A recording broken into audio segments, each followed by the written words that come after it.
मित्रों नमस्कार। आइए आज हम लोग एक ज्वलंत मुद्दे पर बात कर रहे हैं। आप मस्ती के साथ अपने पॉकेट में मोबाइल लेकर घूम रहे हैं और आपको लग रहा है कि आधुनिक विज्ञान का एक सबसे वरदान ये साबित हो रहा है एक दूसरे से जुड़ने के लिए। जो आपसे दूर आपके मित्र और रिश्तेदार और परिवार के लोग हैं उनसे बात कर रहे हैं। बहुत से ऐसे वैज्ञानिक संसाधन हैं जो आपके लिए बहुत ही उपयोगी है, लेकिन उस समय दुनिया को झटका लगा जब लेबनान में अचानक पेजर और वाकी टाकी में विस्फोट होने लगा। तो आइए हम इस गंभीर विषय पर बात कर रहे हैं। आज लेबनान के लोग पेजर को और अपने वाकी टाकी से दूर रहना चाहते हैं, यहाँ तक कि मोबाइल से भी डर रहे हैं कि कब उसमें विस्फोट हो जाए इलेक्ट्रॉनिक के सामान में।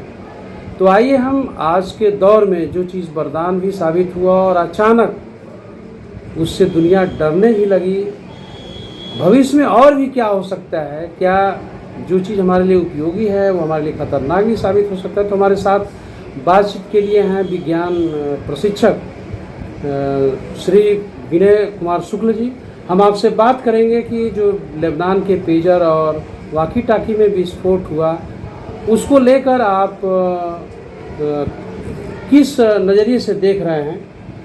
ये जो विज्ञान है हमारे लिए वरदान तो है ही है, किस तरह से भविष्य में हमारे लिए अभिशाप हो सकता है। शुक्ला जी। मैं अपने मित्र को बहुत धन्यवाद देना चाहूँगा कि इस ज्वलंत मुद्दे पर इन्होंने मेरे विचार लेने का क्रम प्रारंभ किया। मैं आप लोगों को ये कहना चाहूँगा कि केवल इन दो बातों के लिए, पेजर और वाकी टाकी, इसके बारे में मैं थोड़ा सा आपको संदर्भित करूँ।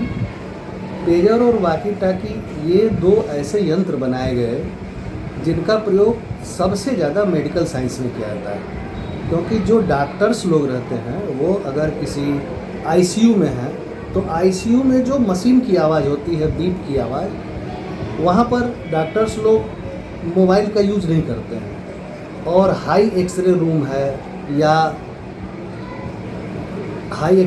है या सीटी स्कैन करने वाली जो मशीनें हैं, उन जगहों पर एक दिक्कत ये होती है कि हम मोबाइल नेटवर्क को नहीं प्राप्त कर सकते हैं। तो जो हमारे डॉक्टर होते हैं ऑपरेशन थिएटर में हैं या अन्य कई जगहों पर हैं, तो वहाँ एक ऐसी मुसीबत होती है कि उस प्रॉब्लम को सॉल्व करने में पेजर का बहुत बड़ा योगदान था।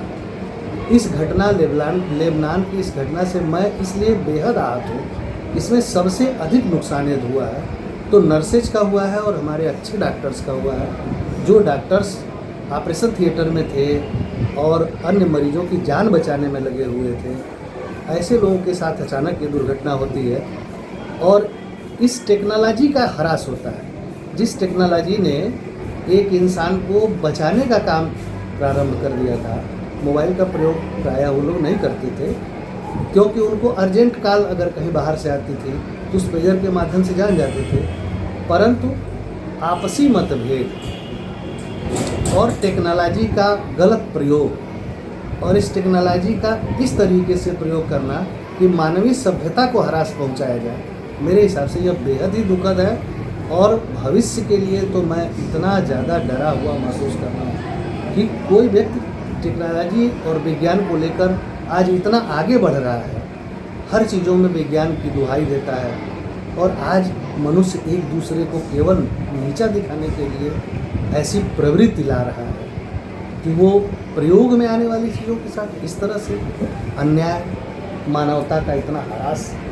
शुक्ला जी, अगर एक नज़रिए से देखा जाए तो चाहे वो साहित्य हो चाहे साइंस हो, हम कह सकते हैं कि दुनिया के भलाई के लिए सभी काम करते हैं। यहाँ तक कि वैज्ञानिक हुए चाहे साहित्यकार हुए, ये सारे लोग, चाहे कोई कलाकार हुआ, वो सभी लोग समाज को जोड़ने के लिए, व्यक्तियों को जोड़ने के लिए काम करते हैं।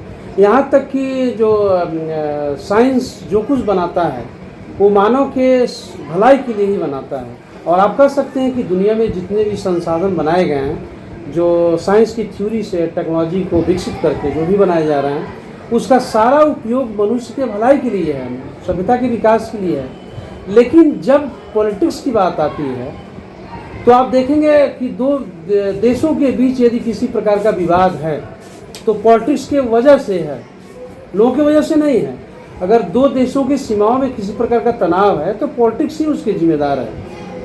तो राजनीति के जो लोग हैं अपने स्वार्थ के लिए दो राष्ट्र को आपस में टकराने का काम करते हैं। कभी कभी देश के अंदर ही कभी कभी देखा जाता है कि एक दूसरे के ऊपर वो हमले करते हैं, वाद विवाद करते हैं। तो क्या आपको लगता है कि विज्ञान ने जो वरदान के तहत जिस टेक्नोलॉजी का विकास किया था उसका उपयोग इस तरह से मानव विनाश के लिए करना कहाँ तक उचित है? मैं आपसे इस प्रश्न का उत्तर चाहूँगा कि किस तरह से किसी वाकी टाकी और पेजर में दूर बैठ करके विस्फोट किया जा सकता है, किस तरह से? जहाँ तक मैं समझता हूँ ये दो जो यंत्र हैं, पेजर और वाकी टाकी, इसमें एक तरफ से संदेश दिया जा सकता था, दूसरे तरफ से संदेश देने की व्यवस्था नहीं थी। यह एक तरफा संवाद का इंस्ट्रूमेंट था। इसमें टेक्नोलॉजी ये लगाई गई थी कि आप अपनी बात वहाँ तक पहुँचा दें, अगला फिर दूसरे माध्यम से, मतलब दूसरी तरफ से वो टाइप करके फिर वो सूचना को आप तक भेजता था। ये मोबाइल की तरह से नहीं था, बात करने का कोई जरिया नहीं था। यह टेक्नोलॉजी बहुत ही बेहतर सूचनाओं को विषम परिस्थितियों में पहुंचाने के लिए कारगर थी। नेटवर्क की आवश्यकता नहीं थी, लोकल नेटवर्क की आवश्यकता नहीं थी, लैंड कार्ड और कोई भी कार्ड की ज़रूरत नहीं थी। पर इसमें एक राजनीतिक उद्देश्य की पूर्ति के लिए इस तरह का खतरनाक कदम उठाना ये बेहद गंभीर विषय है। दूसरी चीज़ ये है कि आज टेक्नोलॉजी कहाँ से पैदा हो रही है और किस जगह से हमने उसको खरीदा है और कहाँ उसको यूज किया जा रहा है, ये जानना बड़ा आसान सा विषय है। लेकिन यह बेहद खेद का विषय है कि पिछले कई घंटों से बड़ी बड़ी जांच एजेंसियां मिल करके यह जांच कर रही हैं यादव जी कि ये पेजर किस कंपनी ने बनाया और किस कंपनी ने इसको मैन्युफैक्चर किया और इसमें कौन सी टेक्नोलॉजी लगा करके इसको यूज करके कैसे इसकी सप्लाई हुई। तो आज ये पता चल रहा है कि जितनी भी कंपनियां हैं जो इसको सेल की हैं वो कह रहे हैं कि मैं मैन्युफैक्चरिंग यूनिट हुई नहीं, जिस जगह से इसका क्रय किया गया वो अपने आप को मैन्युफैक्चरिंग यूनिट बता ही नहीं रहा। आज ये नहीं पता चल पा रहा है कि ये किस जगह से बन करके मैन्युफैक्चर होकर के उस देश में सप्लाई हुआ। अब तो इस बात का भी भ्रम हो गया कि हमें आज कोई वस्तु मैन्युफैक्चर करके मिल रही है तो हम इसका आइडिया नहीं लगा पाएंगे कि कौन सी कंपनी बनाई या किस जगह पर इसमें कौन सा विस्फोटक पदार्थ रख करके बनाया गया। तो अब सारी वस्तुओं के लिए मन में एक भ्रम पैदा हो गया। अब विस्फोट करा लेना तो एक आसान काम है, उसमें तो बैटरी ले आना। अच्छा, सबसे बड़ा खतरा तो ये है कि आज जो है आप समझिए कि पॉलिटिकली जो तनाव है दो देशों के बीच, आप कह सकते हैं फिलिस्तीन और इजराइल के बीच तनाव है। कभी जो है आप तालिबानी को ले लीजिए, वहाँ तनाव था सरकार को के बीच में जो है। अभी आप देखेंगे बांग्लादेश है, वहाँ पे जो है आप देख रहे हैं राजनीतिक घटनाक्रम को। अभी तो आज के तारीख में दो देशों के बीच राजनीतिक तनाव है, तो इस तरह के विस्फोट किए गए हैं। सपोज करिए कि आने वाले दिनों में किसी तरह से आतंकवादी जो मिलिटेंट हैं उनके हाथों जो है यह सूत्र हाथ लग जाए और वो जो है किसी भी देश में कभी भी किसी के हाथ में मोबाइल है, पेजर है, लैपटॉप है, कंप्यूटर है, वो उसमें विस्फोट करने की तकनीक विकसित कर लें, तब क्या होगा, हश्र होगा। तो मुझे जहाँ तक लगता है ये कुछ समय पहले से सोची समझी रणनीति के तहत इन वस्तुओं का निर्माण किया गया और उस विशेष देश में सप्लाई की गई। उस सप्लाई में जिन जिन लोगों ने इसको एक्सेप्ट किया उसमें सबसे ज़्यादा मेडिकल क्षेत्र में पाए जाने वाले लोग जितने भी हैं, डॉक्टर्स और नर्सेज, लोगों को पता था कि ये लोग ज़्यादा यूज करते हैं, तो वो मशीनें बना करके खास लोगों को सप्लाई की गई और तब जा करके उसमें इस तरह का कुचक्र रचा गया। पर आने वाले भविष्य में अगर इस तरह की विस्फोटक टेक्नोलॉजी का यूज अगर हो जाता है तब तो ये बेहद घोर कष्ट का विषय है। किसी के हाथ में कोई भूल सकता है। हम तो यहाँ तक कह सकते हैं कि अब तो मुझे इस बात की चिंता हो रही है कि हेलीकॉप्टर में हमारे सारे ऑफिसर्स बैठे हुए हैं, उनके पास वाकी टाकी भी रहता है, वो तो वाकी टाकी से ही बात करते हैं, तो उन ऑफिसर्स के ऊपर भी इस तरह की घटना हो सकती है, हेलीकॉप्टर विस्फोट हो सकता है। हवाई जहाज में विस्फोट हो सकता है, क्योंकि हवाई जहाज में पेजर का यूज कर सकते थे।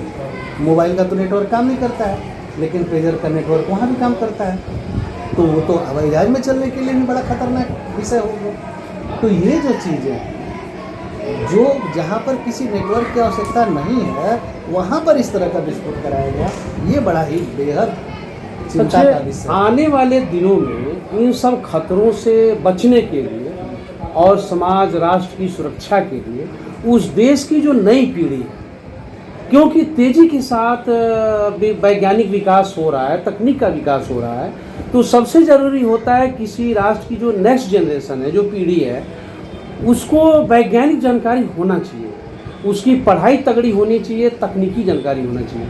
अब जब चीन के बच्चे बहुत तेज़ी के साथ वो तकनीक को समझने बूझने की कोशिश कर रहे हैं, खोज कर रहे हैं, अमेरिका के बच्चे पढ़ाई लिखाई पर ध्यान दे रहे हैं, ब्रिटेन के बच्चे पढ़ाई लिखाई पर ध्यान दे रहे हैं, आप इंडिया में आप फेसबुक उठा के देखिए, आप व्हाट्सएप ग्रुप उठा के देखिए, यहाँ के बच्चों में मैं कोई क्रिएटिव वर्क नहीं देखता। आप देखेंगे तो केवल पॉलिटिकल नेताओं के मैसेज ट्रांसफ़र करते हैं या एक दूसरे को गाली देते हुए नजर आएंगे, या अपनी जो क्रिएटिव सोच है उसको कभी भी रखते हुए नज़र नहीं आते। वो हमेशा उधार के जो विचार हैं उसी को फॉरवर्ड करते हैं, और वो भी मकसद क्या होता है, एक दूसरे को नीचा दिखाना।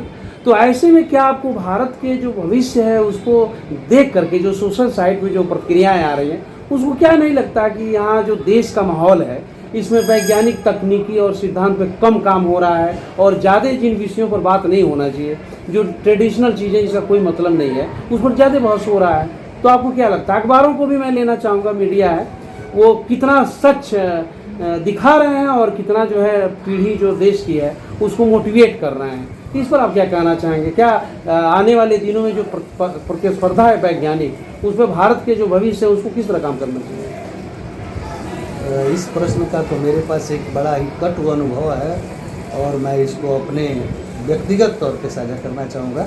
इस पर किसी राजनीतिक व्यक्ति या किसी राजनीति से मेरा कोई आशय नहीं है, मैं अपनी व्यक्तिगत सोच के आधार पर बता रहा हूँ कि आज हमारे वहाँ जो भारत का एजुकेशन सिस्टम है, यह एक पूंजीवादी लोगों के बीच और एक कम पूंजी वाले लोगों के बीच में बड़ा ही बुरी तरह से बंट गया है। मैं ऐसा नहीं मान सकता कि हमारे भारत में टेक्नोलॉजी का विकास जो है वो चाइना अमेरिका से कम है। हमारे वहाँ टेक्नोलॉजी का विकास बहुत तेज़ी से आगे बढ़ रहा है, और कंप्यूटर सेक्टर या सैटेलाइट सेक्टर या किसी भी सेक्टर में हम बहुत आगे हैं। पर वहाँ तक जाने के लिए जो मेरे सामान्य वर्ग के युवा पीढ़ी है, जो एक कहा जा सकता है कि गरीब पीढ़ी का जो युवा वर्ग है, वो उस रेस में शामिल नहीं है। उसमें एक पूंजीवादी तंत्र लगा हुआ है, और वह पूंजीवादी तंत्र ही अपनी टेक्नोलॉजी को डेवलप कर रहा है। उसमें बड़े बड़े इंजीनियर्स आ रहे हैं, वो इंजीनियर्स बड़े बड़े कॉलेजों से पढ़ रहे हैं, जिसकी शायद आपको आश्चर्यजनक रूप से लगे कि एक साल की फीस 5-5, 10-10 लाख रुपए है, जो एक सामान्य वर्ग के बच्चे के लिए संभव नहीं है दे पाना। पर टेक्नोलॉजी का डेवलपमेंट हो रहा है, लेकिन फिर भी वो टेक्नोलॉजी एक पूंजीवादी, एक पूंजीपति के हाथ में सिमटता चला जा रहा है। यह भी एक दोषपूर्ण एजुकेशन सिस्टम है। मैंने आपका कहने का मतलब है कि जो शिक्षा देश के भीतर है, जो तकनीक है, उसको सामान्य लोगों के बीच पहुंचाने के लिए नहीं जा रहा है। उसमें जो फीस लग रही है बड़े बड़े इंस्टीट्यूशन में, उसको कम होना चाहिए या निःशुल्क होना चाहिए, ताकि गरीब का बच्चा भी उसको समझ सके, और मुट्ठी भर लोगों के हाथों में केवल सिमट के हमारा तो कहना यह है कि देश में यदि शिक्षा और स्वास्थ्य कई तरह का है, तो वह देश का सही विकास नहीं। शिक्षा और स्वास्थ्य, यह दो चीज़ें सबके लिए सुलभ होना चाहिए। आप किसी भी विकसित राष्ट्र का देख लीजिए, तो वहाँ पर एजुकेशन और स्वास्थ्य, यह दोनों सुविधाएं समस्त लोगों के लिए एक बराबर होती हैं। पर अपने वहाँ जो ऊपर नीचे है वो आप समझ ही रहे हैं, और किसी के लिए आयुष्मान कार्ड है और किसी के लिए 50 लाख, 2 लाख, 10 लाख रुपए की सुविधा लेना सामान्य बात है। तो इस अंतर को मैंने आपका कहना है कि एक समाज में एजुकेशन को लेकर इक्वलिटी होना चाहिए, इक्वलिटी और समान शिक्षा होना चाहिए, और जो बड़े बड़े संस्थान हैं, वैज्ञानिक संस्थान हैं, उसमें साधारण परिवार के बच्चों का भी दाखिला आसानी से होना चाहिए। तो अभी हम बात कर रहे थे शुक्ला जी के साथ। शुक्ला जी एक जो है साइंस टीचर हैं और साथ में मैं दिनेश यादव। आप सभी को धन्यवाद। हम आपसे आगे भी लेकर आएंगे आपके लिए ताज़ा तरीन बातें। नमस्कार।